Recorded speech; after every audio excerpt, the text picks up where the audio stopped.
പുറപ്പാട് പുസ്തകം 39 അധ്യായം. യഹോവ മോശെയോട് കൽപ്പിച്ചതുപോലെ അവർ നീലനൂൽ, ധൂമ്രനൂൽ, ചുവപ്പുനൂൽ എന്നിവ കൊണ്ട് വിശുദ്ധമന്ദിരത്തിലെ ശുശ്രൂഷയ്ക്കായി വിശേഷവസ്ത്രവും അഹരോന് വിശുദ്ധവസ്ത്രവും ഉണ്ടാക്കി. പൊന്ന്, നീലനൂൽ, ധൂമ്രനൂൽ, ചുവപ്പുനൂൽ, പിരിച്ച പഞ്ഞിനൂൽ എന്നിവ കൊണ്ട് ഏഫോദ് ഉണ്ടാക്കി. നീലനൂൽ, ധൂമ്രനൂൽ, ചുവപ്പുനൂൽ, പഞ്ഞിനൂൽ എന്നിവയുടെ ഇടയിൽ ചിത്രപ്പണിയായി നെയ്യേണ്ടതിന് അവർ പൊന്നടിച്ച് നേരിയ തകിടാക്കി നൂലായി കണ്ടിച്ചു. അവർ അതിന് തമ്മിൽ ഇണച്ചിരിക്കുന്ന ചുമൽക്കണ്ടങ്ങൾ ഉണ്ടാക്കി. അത് രണ്ടറ്റത്തും ഇണച്ചിരുന്നു. അത് കെട്ടി മുറുക്കുവാൻ അതിന്മേലുള്ളതായി ചിത്രപ്പണിയായ നടുക്കെട്ട് യഹോവ മോശെയോട് കൽപ്പിച്ചതുപോലെ അതിൽ നിന്നു തന്നെ അതിൻ്റെ പണി പോലെ പൊന്ന്, നീലനൂൽ, ധൂമ്രനൂൽ, ചുവപ്പുനൂൽ, പിരിച്ച പഞ്ഞിനൂൽ എന്നിവ കൊണ്ടായിരുന്നു. മുദ്രക്കൊത്തായിട്ട് ഇസ്രായേൽ മക്കളുടെ പേർ കൊത്തിയ ഗോമേദക കല്ലുകളെ അവർ പൊൻതടങ്ങളിൽ പതിച്ചു.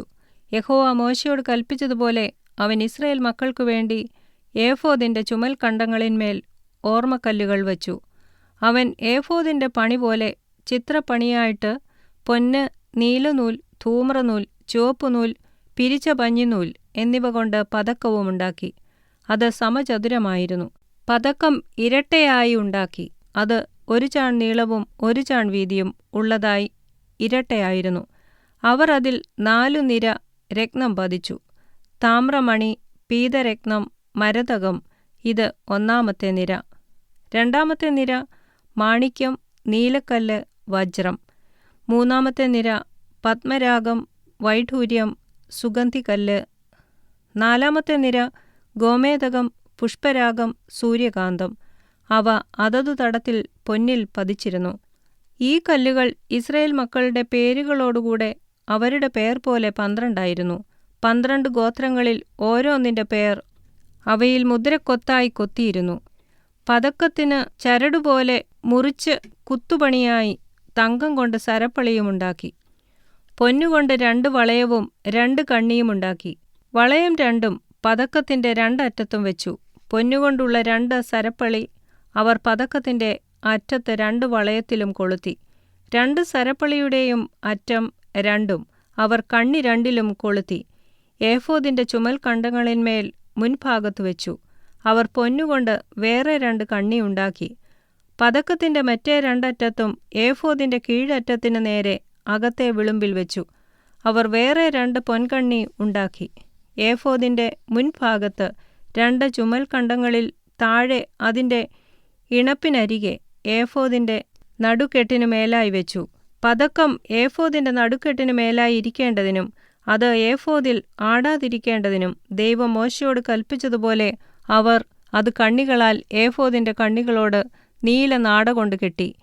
അവൻ ഏഫോദിന്റെ അങ്കി മുഴുവനും നീലനൂൽ കൊണ്ട് നെയ്ത്തുപണിയായി ഉണ്ടാക്കി. അങ്കിയുടെ നടുവിൽ കവചത്തിന്റെ ദ്വാരം പോലെ ഒരു ദ്വാരവും അത് കീറാതിരിക്കേണ്ടതിന് ചുറ്റും ഒരു നാടയും വെച്ചു. അങ്കിയുടെ വിളുമ്പിൽ നീലനൂൽ, ധൂമ്രനൂൽ, ചുവപ്പുനൂൽ, പിരിച്ച പഞ്ഞിനൂൽ എന്നിവ കൊണ്ട് മാതളപ്പഴങ്ങൾ ഉണ്ടാക്കി. തങ്കം കൊണ്ട് മണികളുമുണ്ടാക്കി. മണികൾ അങ്കിയുടെ വിളുമ്പിൽ ചുറ്റും മാതളപ്പഴങ്ങളുടെ ഇടയിൽ വെച്ചു.